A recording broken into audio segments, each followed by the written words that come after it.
Long morning sa aming antong kamote.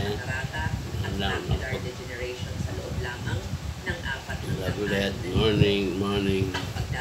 You get to follow, like, share, and subscribe. Kain na po tayo. Ay nakakatulong na protektahan ang retina at maiwasan ang pagkabulag, lalo na ligtas para sa mga tao may diabetes, mataas na presyo ng dugo at mga matatanda at ngayon meron akong espesyal na alam para sa lahat hanggang 10% diskwento. Bumili ng 3 libre papadala sa buong bansa pagkatapos ng 30 araw. Lugtihin ang iyong pera kung kumana. Mag-order na ngayon sa opisyal na website para matutunan ang kalidad ng produkto at maka-enjoy ng 70% diskwento. Buy 3, get 3 free at free shipping nationwide. Ano po tayo?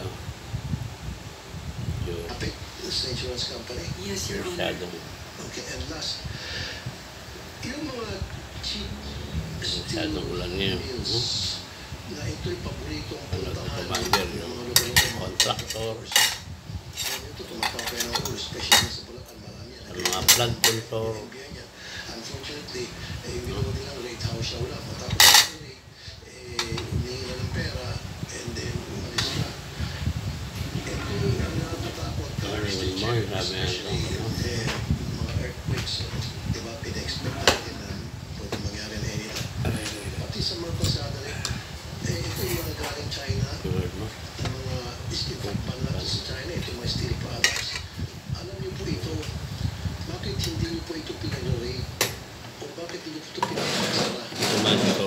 At patuloy pa rin po kayong nagiging parokyahan ng mga steel mills dito. Siguro sir, may tatanong ko Naman kaya? nasa distrito, yung sinasabi ng Bulacan District, o kaya sa director po ng Region 3 na nakakasakot mo. Dahil ngayon ko lang po din narinig yung NBI na nag-rate or something.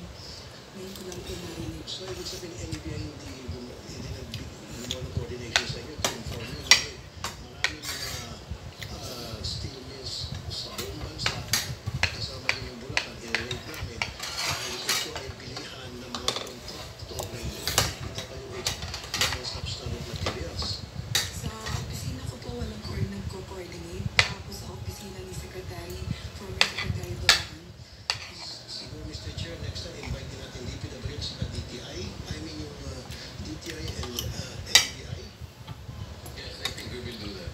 Thank you. That's all, Mr. Chair. Para sa maraming Pilipino, ito ang kanilang sandigan laban sa malawakang pagbaha ng taon-taon ay nagtulong ng pinsala sa kabayan. Okay ba? Okay. Inatok na sila, no? Oo.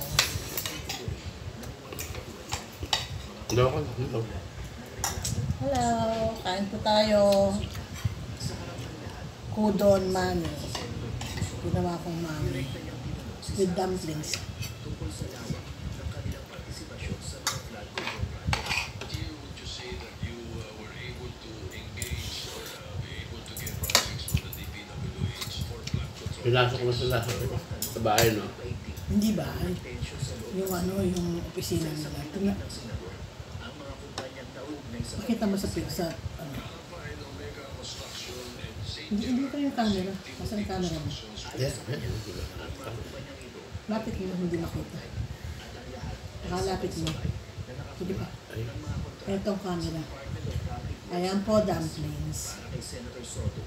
May tanong kung paano nangyari Ginawa namin. ng kumpanya ang tila nag-domina sa isang particular na sektor ng proyekto. Habang inilalahad Hindi, ano yung pinasok nila? sa bigat, Opisina. ng mga proyekto, ang halaga ng bawat kontrata at ang pwersa ng pagkakaloon ng mga ito. Ayon sa mga dokumento, karamihan sa mga flood control projects ay may kontrata umaabot sa $1 hanggang ₱1 ang halaga. Para sa mga senador, malinaw na hindi biro ang pera umiikot ito. Ang naging humihinang sa Mrs. Vizcaya, halatang mas lalong lumalim ang kanyang pag-aalinlangan. Sa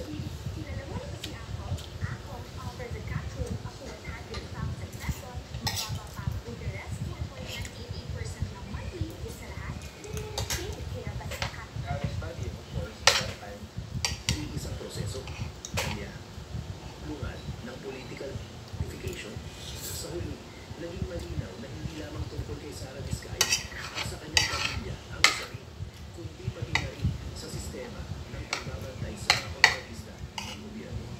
Mismo si Senator Tito Soto ang nagsabing panahon na upang amyandahan ang batas upang bigyan ng mas matibay na kapangyarihan ang mga ahensya tulad ng Department of Public Works and Highways, Department of Trade and Industry, at Philippine Contractors Accreditation Board. Pagkakit, kailangan ang mas mahigpit na koordinasyon, mas malinaw na batayan para sa blacklisting, at mas mabigat na parusa para sa mga kumpanya mapapatunayang sangkot sa katiwalian o ghost projects. Kanya, hindi sapat na pansamantalang masuspinde. Dapat nang putulin ang cycle ng pagbabalik ng mga kumpanya dati ng ginagawa. Sa pagkatapos ng pagdinig, nanatili ang maraming tanong na hindi pa nasasagot. Kailan nga ba rin ang pagkita ng bilyon ng pamilya Vizcaya sa mga proyekto ng gobyerno? At higit sa lahat, paano masisiguro ng taong bayan na ang bawat pondo inilaan para sa infrastruktura ay tunay na napupunta sa makabuluhang proyekto, hindi sa bulsa ng ilan. Sa huli, nanatiling mag-init ang usapin sa pagkita Hindi na tayo sa control. at ni Senator Ano yan, namamadali na. sa mga Binuksan naman daw niya yung pintuan. Nung pagbaba mo siguro, kasi paakyat na siya, tapos na siya Sira na. magpunto. Doon niya palang sinara. Yes. Minusok mo siyempre yung maano sa bahay. na issue, katiwalian, ghost projects, at ang kakulangan sa mahigpit na parusa laban sa mga lumalabot na kontratista. Habang ipinagtatanggol ng pamilya Vizcaya ang kanilang pangalan. Paano mo, parating kayong interview itong babae kasi mayabang yung babae, mas maano magsalita. Yung asawa niyang lalaki, hindi pa na ano. Yun ang dapat ano, hindi. Sa lahat ng sumasalo sa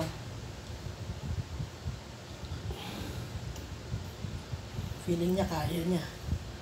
Mga senador. Eh kung mali naman, may foul play naman talaga sa ginawa nila, talagang lalabas naman talaga ang totoo.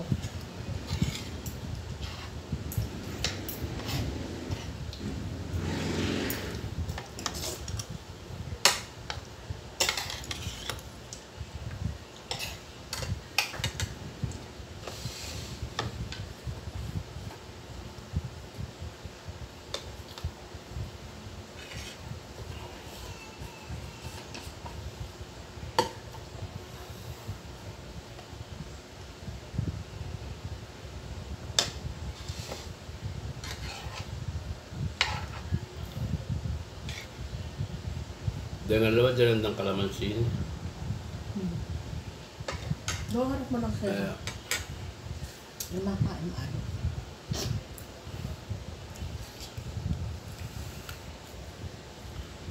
Pwede, ay wala tayo ka naman siya. okay na yun. Lemon nila tayo. Kita ka na po ulit. No. Ano lang. Lobster. Yung chip time. Kamote. Bad. Morning. Mayroon ka mo na. Ha? Kaya pa tayo.